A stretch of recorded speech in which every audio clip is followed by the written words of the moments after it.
Tayo dito guys kay Dada na magpapakain ng kanyang mga inakay. Maghahantid po sila guys. Dito muna tayo kay Nami. Kay Nami girl po. Ayan. Hindi pa naliligo.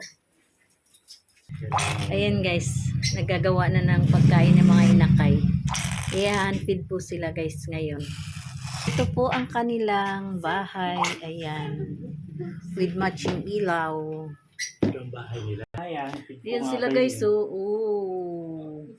Yan, feed po sila. Papakainin ng dumadaan sa syringe guys. Oh, di ba guys? Ayan sila oh. Cute-cute nila oh. Ng mga kulay. Marami yan sila guys.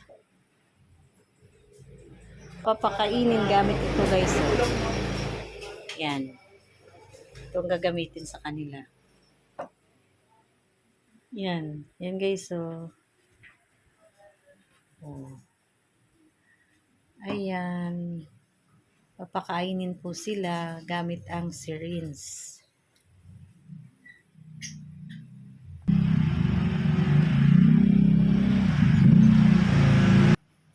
Yan guys.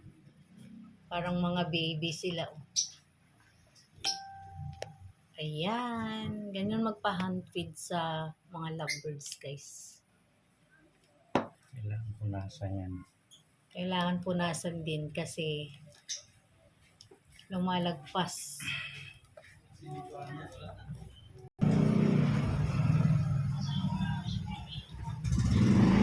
Nag-aantay na yung isa.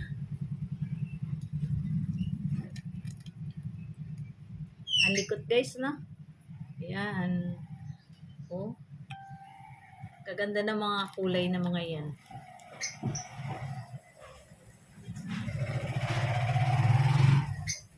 Oh, lalo na ito. Kit-kit nito. Ala.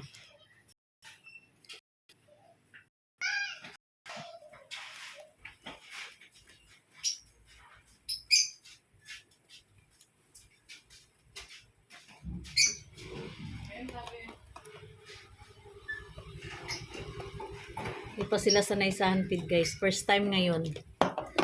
Yan. Yan. Nakanganga kanina. Ngayon ayaw mo na. O, ayan.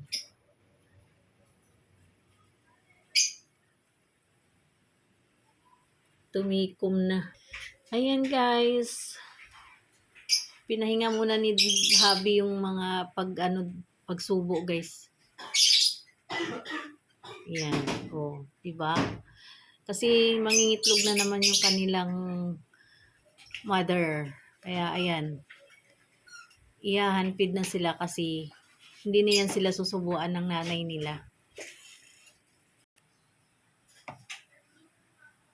O, yan guys. Yan. Ganyan maghanpid ng mga lovebirds guys. Medyo mahirap pero kailangan na nilang ihanpid kasi yung mother nila mangingitlog na ulit. Ayan ang ating mga lovebirds.